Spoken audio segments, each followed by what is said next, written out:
Box ఖాళీగానే వస్తుంది. ఆ బాక్స్ చూసి నేను హ్యాపీగా ఫీల్ అవుతుంటాను. అందుకు చిన్న మనం శ్రమపడి కొంచెం ఇవన్నీ చేసుకుంటే ఇలాగ ఎన్నో రకాలుగా చేస్తుంటానన్నమాట. అన్నీ యాడ్ చేసేసి రైస్ అలాగా పెడుతుంటాను. సింపుల్గా ఒక వంట తయారు చేస్తున్నాను లంచ్ బాక్స్ పాపకి.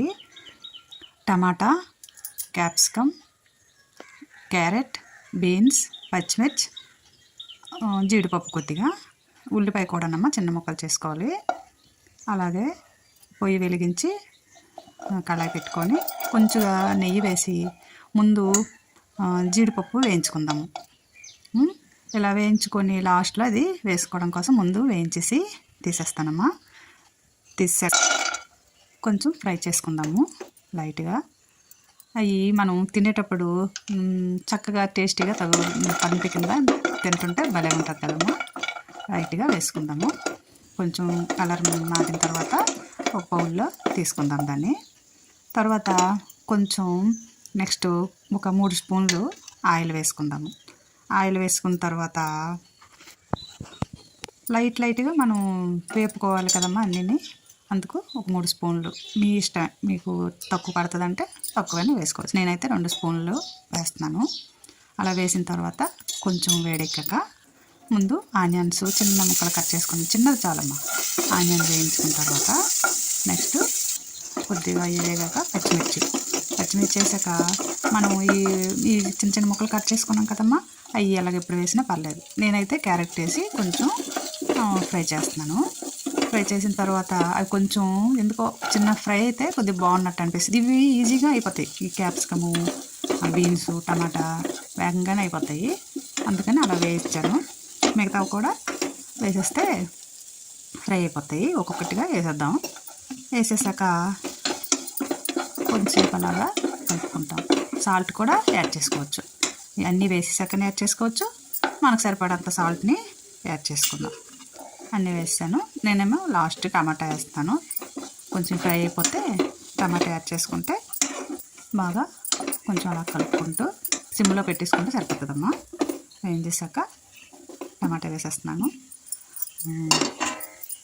కలర్ఫుల్గా కనిపిస్తుంది భలేగా కదమ్మా. అలా వేయించుకున్న తర్వాత మా పాప అయితే చాలా ఇష్టంగా తింటుందమ్మా. ఇలా చేస్తుంటే చక్కగా మూత పెట్టుకొని కాసేపు వేయించేసాక కలుపుకుంటూ ఒకసారి మనం మూత పెట్టుకుంటే దగ్గరికి అయిపోతుంది. అయిపోయింది కదమ్మా. ఇప్పుడు మనం ఒక 2-3 రకాల పొడులు వేసుకోవచ్చు. అదేంటి, మిరియాల పొడి, ధనియాల పొడి, కొద్దిగా జీరా పౌడరు వేసుకోవచ్చు. గరం మసాలా కూడా కొద్దిగా యాడ్ చేసుకోవచ్చు. కొంచెంగా దగ్గర అయిపోయింది కదా. ఇప్పుడు పౌడర్స్ మనం యాడ్ చేసుకుందాం. యాడ్ చేసుకున్న తర్వాత నేనైతే కొత్తిమీర కూడా కట్ చేసి పెట్టుకున్నాను. మిరియాల పొడి, ధనియాల పొడి, జీరా పౌడరు, చిన్న గరం మసాలా కూడా వేసుకోవచ్చు స్పైసీ కోసం.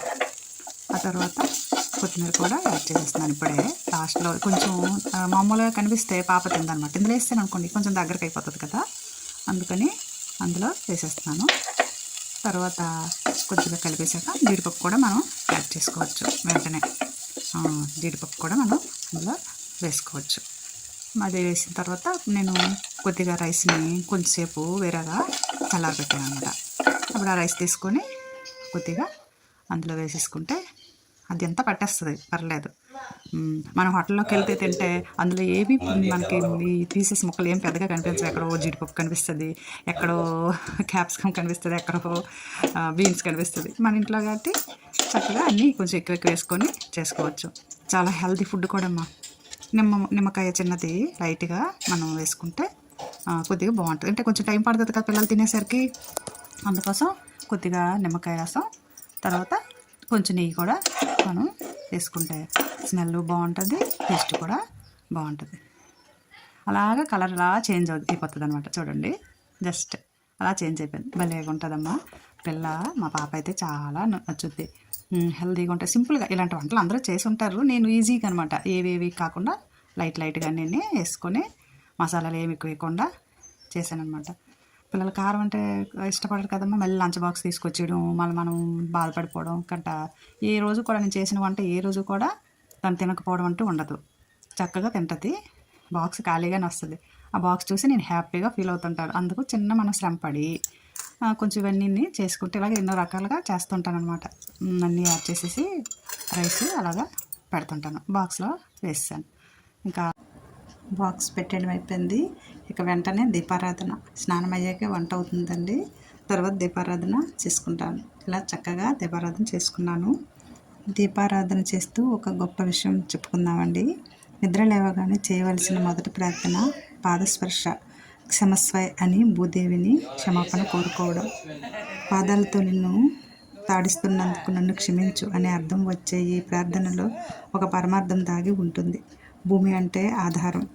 ఆమెను పూజించడం అంటే పచ్చదనాన్ని అమూల్యమైన సంపదలా భావించి సదా కాపాడుకోవడమే. అదే నేల తల్లికి మనం ఇచ్చే నిజమైన నివాళి.